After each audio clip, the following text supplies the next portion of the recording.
আমরা প্রায় যখন ভোট চলে আসে তখন বিরোধীদের কাছ থেকে বিরোধীদের মুখ থেকে বিভিন্ন বিরোধী কোনো পার্টিকুলার কোনো একটা বিরোধী দলের নাম না, বিভিন্ন ধরনের ভারতবর্ষের যত বিরোধী দল আছে তাদের মুখে শুনতে পাই যে আমাদের মাননীয় প্রধানমন্ত্রী কোনো দিন নাকি বলেছিলেন যে যদি বিদেশি অ্যাকাউন্টগুলি থেকে কালো টাকা উদ্ধার করা হয় তাহলে প্রত্যেকের অ্যাকাউন্টে 15 লক্ষ টাকা করে দেওয়া যেতে পারে বা দেওয়া হবে, এরকম কিছু একটা বলেছিলেন। সেটা বিরোধীরা এখন প্রায়শই সেটা বলেন এবং সোচ্চার হন, কোথায় দিল কোথায় গেল সেই টাকা আমরা তো পেলাম না, এরকম ব্যাপারগুলি থাকে। তো আমার জানা নেই প্রধানমন্ত্রী কবে বলেছিলেন, তবে প্রধানমন্ত্রী যেটা বলেছিলেন তার কথার সেই অর্থটা ছিল যে টাকা যদি উদ্ধার করা হয় তাহলে অ্যাকাউন্টে 15 লক্ষ টাকার মতো করে দেওয়া যেতে পারে। এত টাকা বাইরে আছে যে তার পরিমাণ এইটা, যে 15 লক্ষ টাকা করে অ্যাকাউন্টে দেওয়া যেতে পারে। আজকে এই প্রসঙ্গে একটা গল্প আপনাদেরকে শোনাবো। গতকাল একটা গল্প শুনিয়েছিলাম, আজকে একটা গল্প শোনাবো। নমস্কার, আমি তুষার ভট্টাচার্য আর আপনারা দেখছেন আমার ছোট্ট YouTube channel state speaks. State speaks আপনাদের মনের কথা বলে, আপনাদেরকে ভাবতে সাহায্য করে। আমরা যারা বাঙালি তারা কিন্তু ভাবতে ভুলে গেছি, তাই ভাবতে আমাদের হবে। আমরা না ভাবলে আমাদের পরবর্তী প্রজন্মকে আমরা সঠিক রাস্তায় নিয়ে যেতে পারবো না। তাই আমি প্রতিদিন আপনাদেরকে ভাবনার খোরাক যোগাই, ভাবতে সাহায্য করি। ভাবুন যাতে আগামী প্রজন্ম সঠিক রাস্তাটা খুঁজে নিতে পারে। তো এবার আসছি বিস্তারিত প্রতিবেদনে। এই যে আমরা শুনি না প্রত্যেকটা ভোটের আগে আগে যে এত 15 লক্ষ টাকা করে নাকি দিতে চেয়েছিলেন মাননীয় প্রধানমন্ত্রী। জানি না সেটা তাদের পার্সপেক্টিভে, বিরোধীদের পার্সপেক্টিভে কী ছিল, কিভাবে বলে, কী ধরনের ইয়েতে, কিন্তু আমার যতটুকু মনে হয় এরকম ধরনের কথা উনি বলেননি। উনি বলেছিলেন যে এত পরিমাণ টাকা আছে যে ভারতবর্ষের প্রতিটি ব্যাঙ্ক অ্যাকাউন্টে দেওয়া যেতে পারে। এবং তিনি এটাও শোনা যায় যে জনধন অ্যাকাউন্ট বলে একটা অ্যাকাউন্ট খুলিয়েছিলেন, সেই জন্যই নাকি, এটাও বিরোধীরা তোপ দাগে যে সেই অ্যাকাউন্টে ওই টাকাটা ঢোকাবে বলেই ইয়ে করেছিলেন, কিন্তু পরবর্তীকালে তিনি কালো টাকা উদ্ধার করা যায়নি বলে ঢোকাতে পারেনি। ঠিক আছে, এসব রাজনীতির প্রসঙ্গ, আমি সেই প্রসঙ্গে যাচ্ছি না। আমি এবার একটা গল্প শুনি। কোনো একটা দেশে কোনো একটা ফাইন মর্নিংয়ে সবাই সেই দেশের জনসংখ্যার সবাই যাদের ব্যাংকে অ্যাকাউন্ট আছে তারা দেখলো তাদের অ্যাকাউন্টে তারা জানতে পারলো যে তাদের অ্যাকাউন্টে প্রচুর পরিমাণে টাকা ঢুকে গেছে। যত টাকা এক্সপেক্টেড তার অনেক বেশি। ধরুন আমাদের 15 লক্ষ টাকা, যদি ধরুন আমি 15 লক্ষ টাকার কথাটা ধরেই আগাই, তাহলে সেই রকম পরিমাণ টাকা তাদের সেই দেশের প্রত্যেকের অ্যাকাউন্টে ঢুকিয়ে দিয়েছে সরকার। এবার সেরকমই একজন গল্পের নায়ক, যে তার অ্যাকাউন্টেও সেই টাকাটা ঢুকেছে, তো সে তো দেখছে যে ঠিকই আছে, তাহলে তো আমার অ্যাকাউন্টে এত টাকা ঢুকে গেছে, আমার আর কাজকর্ম করতে হবে না, আমি বেশ আরামেই সারাটা জীবন কাটিয়ে দেবো। তো যাই, সকালবেলা ঘুম থেকে উঠে যখন এটা জানতে পারলো, তারপরে সে গুটি গুটি পায়ে বাজারের দিকে রওনা দিল যে বাজার করে আসি। বাজার করতে গিয়ে দেখলো বাজার বন্ধ। বাজার বন্ধ কেন জিজ্ঞেস করাতে কোনো সদুত্তর পেল না। ফিরে আসলো বাড়িতে, রান্নাবাড়ি করতে হবে, খাওয়া দাওয়ার ব্যাপার আছে। তো বাজারে গিয়ে যখন কিছু পায়নি তখন ঠিক করলো যে তাহলে আমি একটা রেস্তোরাঁতে খাবো। তো রেস্তোরাঁতে খাওয়ার জন্য সে রেস্তোরাঁতে গেল, গিয়ে দেখলো রেস্তোরাঁও বন্ধ। অবাক হয়ে গেল, তাহলে খাবোটা কি, কিছুই তো নেই। এবার ও গ্রসারি শপে গেল, মুদিখানার দোকান, সেখান থেকে কিছু শুকনো খাবার কিনে খাবে। মিষ্টির দোকানে গেল, সবই বন্ধ। গাড়ি ঘোড়া যেগুলি যাতায়াত করে যানবাহন আর কি, সব বন্ধ। অফিস কাচারি বন্ধ। ব্যাংকে টাকা তোলার জন্য গেল, সেখানে গিয়ে দেখে সেটাও বন্ধ। ও অবাক হয়ে গেল। এবার ও সেই কেন সব বন্ধ সেটা জানার চেষ্টা করতে থাকলো। চেষ্টা করতে গিয়ে যেটা খুঁজে পেল সেটা হচ্ছে যে এই নায়ক, আমার গল্পের নায়ক যেটা খুঁজে পেল সেটা হচ্ছে যে বাজারে যারা বসে তাদের অ্যাকাউন্টেও তো ওই পরিমাণ টাকা ঢুকে গেছে, সুতরাং তারা আর কাজকর্ম করবে না। রেস্তোরাঁর মালিক যে সেও এই পরিমাণ টাকা পেয়ে গেছে, সেও আর ওই কাজকর্ম করবে না বলে রেস্তোরাঁ বন্ধ করে দিয়েছে। গ্রসারি শপ, যেখানে জিনিসপত্র কিনতে পাওয়া যায়, মুদিখানার দ্রব্য, সেই দ্রব্যের দোকানও বন্ধ, কারণ তার মালিকও অত টাকা পেয়ে গেছে। অফিস কাচারি বন্ধ, কারণ অফিস কাচারিতে যারা কাজ করে তারা প্রচুর পরিমাণে টাকা তাদের অ্যাকাউন্টে ঢুকে যাওয়াতে তারা আর অফিস কাচারি করার মানসিকতাতে নেই। তারা ভাবছে যে ভেবেছে যে সত্যিই তো এত টাকা ঢুকে গেছে, কেন আর কাজ করতে যাবে, যায়নি, অফিস কাচারি বন্ধ। ব্যাংকে গেছে, ব্যাংকের কাজকর্ম বন্ধ, কারণ ব্যাংকের লোকরাও তো সেই টাকাটা পেয়ে গেছে। সুতরাং সব বন্ধ, সব স্তব্ধ হয়ে গেছে। কিন্তু এই স্তব্ধতা তো সবসময় চলতে পারে না, প্রত্যেকের পরিপূরক হিসেবে কাজ করতে হয়। যেমন আমরা বাজারে যাব, বাজারে আমরা ক্রয় করব, তবে বিক্রয় হবে, বিক্রেতারা সেই সেখানে যে লাভ হবে সেই লাভের টাকা দিয়ে তার সংসারটা চলবে। তেমনিভাবেই রেস্তোরাঁর মালিকও তাই, মুদিখানার মালিকও তাই। যানবাহন বন্ধ হয়ে গেছে, কারণ সবাই তো টাকা পেয়ে গেছে, কেউ আর কিছু করছে না, সবাই এখন ঘরবন্দি হয়ে গেছে, রাস্তাঘাট শুনশান ফাঁকা।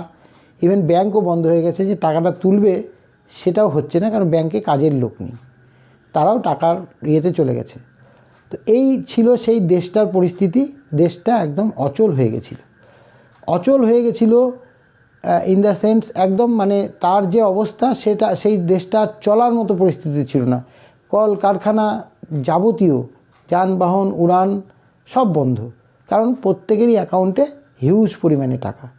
এবার এই হিউজ পরিমাণ টাকার যে সদ্ব্যবহার হবে সেটা কিন্তু তারা করতে পারছিল না, কেউই করতে পারছিল না। আমার গল্পের নায়কও যেমন করতে পারছিল না, তেমনি সাধারণ লোকও সেটা করতে পারছিল না। তো যার ফলে কি হচ্ছিল, অর্থনীতির উপরে বিশাল একটা আঘাত আসছিল। কীরকম আঘাত আসছিল, এই যে লেনদেন ট্রানজাকশান, সেই ট্রানজাকশান কিন্তু টোটালি থাপ হয়ে গেছে, আর চলছে না, লেনদেন হচ্ছে না, কোনোভাবেই নেই। লোকের অ্যাকাউন্টে টাকা আছে, কিন্তু লোকের কাছে টাকা নেই। অ্যাকাউন্টে টাকা থাকলেই যে সে তুলতে পারছে না, আর টাকা থাকলেই সেটা ইউটিলাইজ করতে হবে, তাহলে তাকে টাকাটা তুলতে হবে, তুলে তাকে ইউটিলাইজ করতে হবে। তো সেই ব্যাপারে তারা সবাই যখন বিমুখ, যে না আমাদের তো এত টাকা হয়ে গেছে, আমরা তো আর কিছু করব না, কোনো কাজ করব না, অলসতাময় জীবনযাপন করব, টাকা পেয়ে গেছি, টাকা ব্যাংকে রাখবো, ব্যাংক থেকে সুদ আসবে, কিন্তু ব্যাংক, তার যে লোকবল, তার যে এমপ্লয়িজ, তারাও একই অবস্থায় চলে গেছে। সুতরাং পুরোটা দেশ প্যারালাইজড হয়ে গেছে। তো এই যে প্যারালাইজড হয়ে গেছে, এইটা যদি আমরা বুঝতে পারি যে আমাদের দেশেও 15 লক্ষ টাকা যদি দেওয়া হতো, তাহলে আমাদের দেশটাও কিন্তু অনেকটাই অর্থনৈতিক দিক থেকে প্যারালাইজড হয়ে যেত, ট্রানজাকশান বন্ধ হয়ে যেত, লেনদেন, অনেক লোক কর্মবিমুখ হয়ে যেত, কর্মে যেত না, যাদের যেটা কর্ম সেই কর্মটা তারা করতো না, সেই কর্মের পরিবর্তে তারা অলস জীবনযাপন করত, এবং অর্থনীতিতে তার একটা বিশাল ধাক্কা আসতো। আমাদের যারা বিরোধী আছেন, তারা যদি বিরোধী সব পক্ষকেই বলছি, বিরোধী যারা আছেন তারা কেন্দ্রের বা মাননীয় প্রধানমন্ত্রীর এই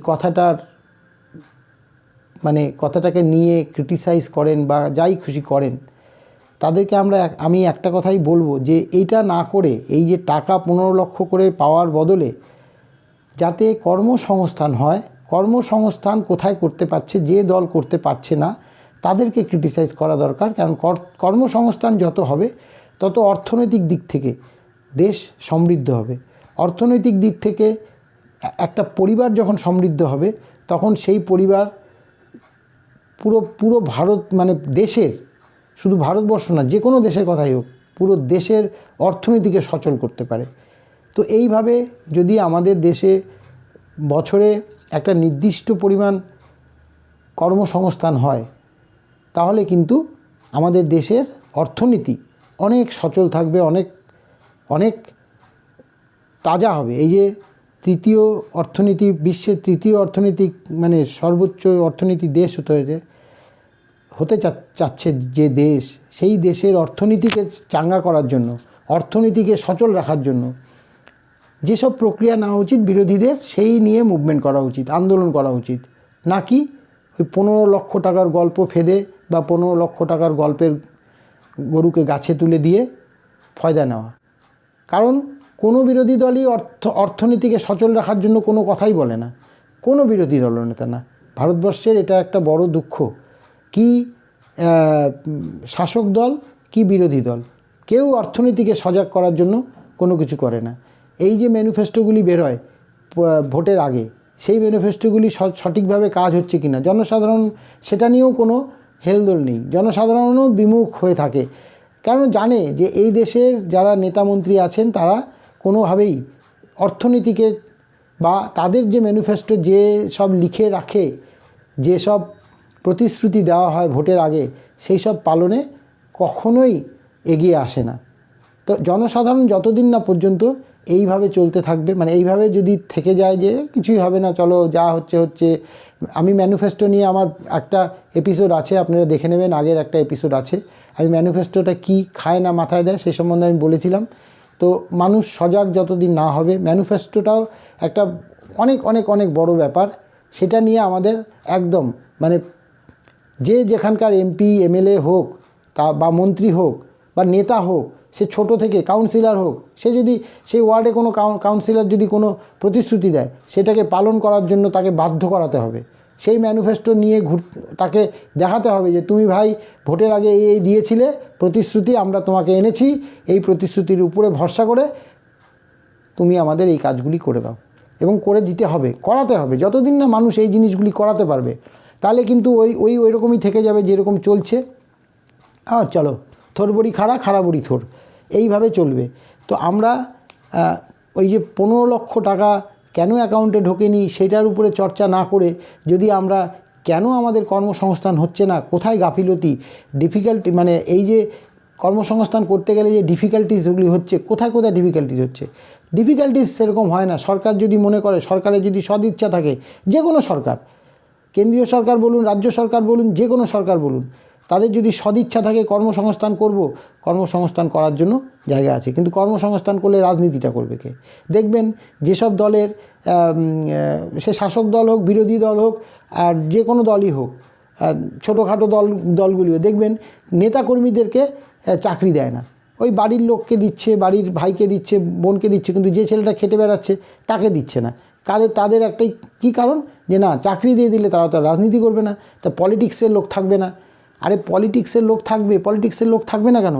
আপনি যে কোনো দলেরই হোক না কেন, একটা যদি সরকারি চাকরি বা যে কোনো তার যদি একটা কর্মসংস্থানের ব্যবস্থা করেন, ওই ছেলেটাই, ওই কর্মীটাই, যে কর্মীটা কাজ পেলো, সেই কর্মীটা আরও 5 জনকে ডেকে নিয়ে আসবে যে ভাই চলো ওই দলে আমি করি, ওই দলে কিন্তু আমার কর্মসংস্থান হয়েছে, চলো তোমরা গেলে তোমাদেরও কর্মসংস্থান হবে। তাহলে 5 জন থেকে 25 জন, 25 জন থেকে 250 জন, 2,50,000 লোক এভাবে কিন্তু জুড়ে যাবে পার্টির সঙ্গে। পার্টিটাও সমৃদ্ধ হবে। আর সবার তো কর্মসংস্থানের সম্ভব না, কিন্তু যার যে অ্যাঙ্গেলে পসিবল সেইটা কিন্তু পসিবিলিটিসটাকে ফুলফিল করতে হবে। যদি ফুলফিল করতে পারে, আমার মনে হয় এই যে চিন্তাভাবনাগুলি পার্টিরা করে যে আমার কর্মীরা কাজ করলে পার্টি করবে কে, এই ধারণাটা আমার মনে হয় ভুল। কারণ পার্টি করলেই যে চাকরি পাবে না, চাকরি পেলেই যে পার্টি করা যাবে না, এটাও যেমন ভুল ধারণা।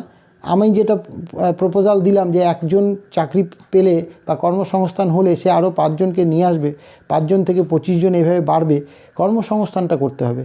কোনো দল কর্মসংস্থানের দিকে ঝোঁকে না। আজকে ইয়াং জেনারেশন কর্মসংস্থান কর্মের জন্য কী হারে মেহনত করে, নিজের রাজ্যে না হলে বাইরের রাজ্যে, সব রাজ্য থেকেই যাচ্ছে কোনো না কোনো জায়গায়, যেখানে একটু সুযোগ পাচ্ছে বাবা মা পরিবার পরিজন ছেড়ে সেখানে চলে যাচ্ছে। কারণ বেঁচে থাকতে হবে।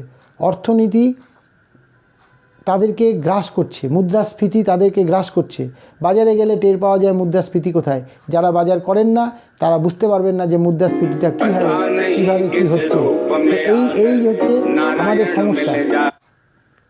আমরা ওই 15 লক্ষ টাকা বা ওই যে গল্পটা বললাম যে হিউজ পরিমাণ, তো এইটা যদি হয় যে সবাইকে টাকা দিয়ে দেওয়া হলো, কিন্তু খাবেন কি?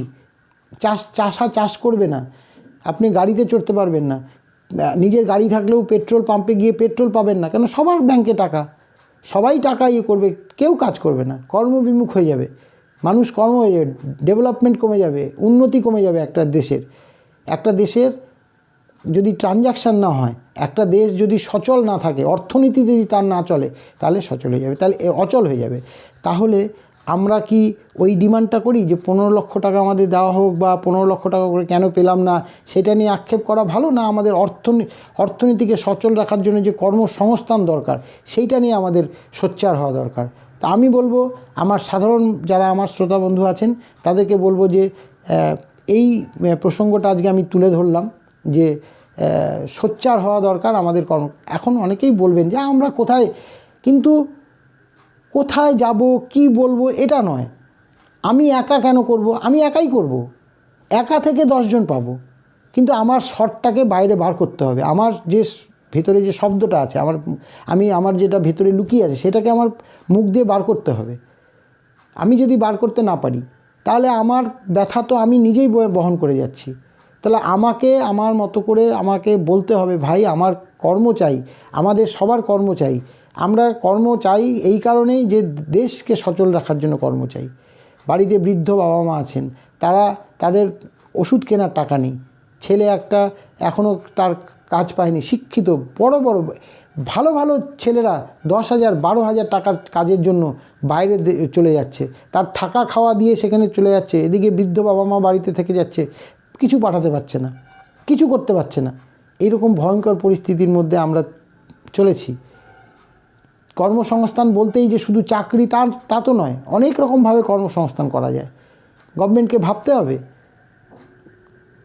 আর তাছাড়াও এই যে অবস্থা, কর্মসংস্থান নেই বলে আমরা ঋণের ফাঁদে জড়িয়ে যাচ্ছি।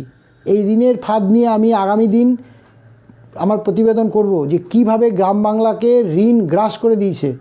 আজকে বাংলাদেশের যে প্রধান উপদেষ্টা মোহাম্মদ ইউনূস, এই ঋণ ব্যবস্থাটা যে এই যে সব উজ্জীবন, বন্ধন এসব আছে না, ছোট ছোট লোন দেয়, আরও অনেক এজেন্সি আছে, অনেক অর্গানাইজেশন আছে যারা ছোট ছোট লোন দেয়।